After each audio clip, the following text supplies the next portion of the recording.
Part 1. The Sleepless Heiress. The towering glass building of Silvercrest Industries sparkled in the skyline, but inside the CEO's office, Victoria Langford sat with her head in her hands.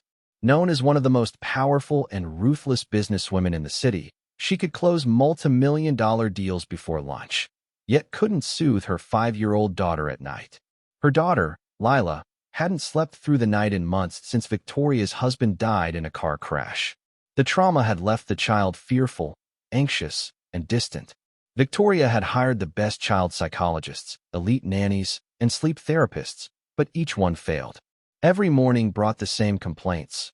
Lila screamed all night, or she won't let me near her, until one by one, they were dismissed. Victoria's patience and her heart were running out. Unknown to Victoria, someone else was quietly witnessing this chaos.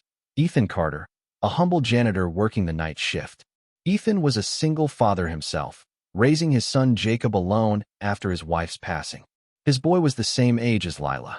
Ethan didn't have much money, but he had warmth, patience, and an old, scratched keychain his son had gifted him with the words, "You're my hero, Dad."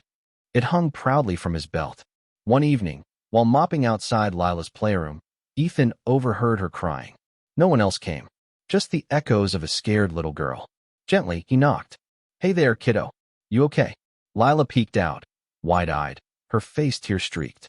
She didn't speak, just clutched a stuffed bear, trembling. "I'm Ethan," he said softly. "You want to see something cool?" He held out the keychain. "My son gave me this. He says it keeps bad dreams away." Lila sniffled and stepped closer. "Can I borrow it?" she whispered. Ethan knelt, surprised. "Of course, but you have to return it in the morning. It's very important to me." She nodded solemnly, gripping it tightly. That night, for the first time in months, Lila slept peacefully. Part 2. A Secret Bond. Victoria was stunned the next morning when she was told that Lila had slept soundly all night, without medication, crying, or tantrums. "I don't understand. What changed?" she asked the temporary nanny. The woman shrugged. She wouldn't let go of some old keychain. Said a nice man gave it to her. Victoria's brow furrowed. "What man?" A quick security camera check revealed it wasn't a therapist or nanny, but the janitor.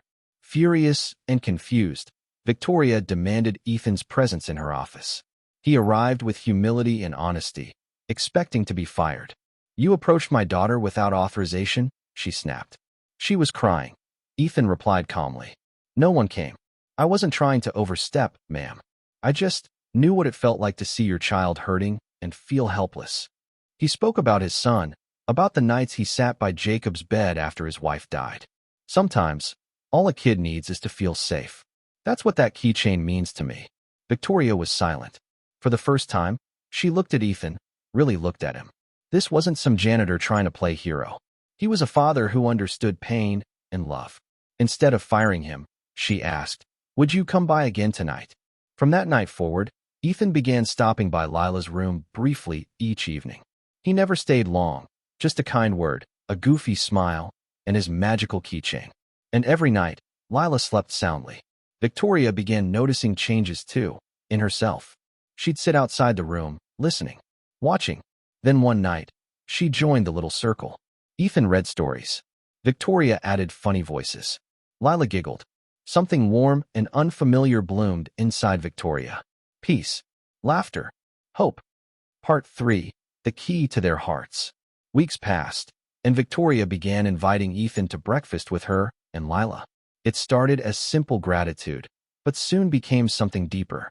Ethan, with his grounded nature and gentle humor, brought light into their cold penthouse. And Victoria, though powerful and sharp in the boardroom, let herself relax, smile, even laugh around him. Their friendship grew naturally, rooted in shared grief and love for their children. But soon, even Lila began asking, "Is Mr. Ethan coming for dinner tonight?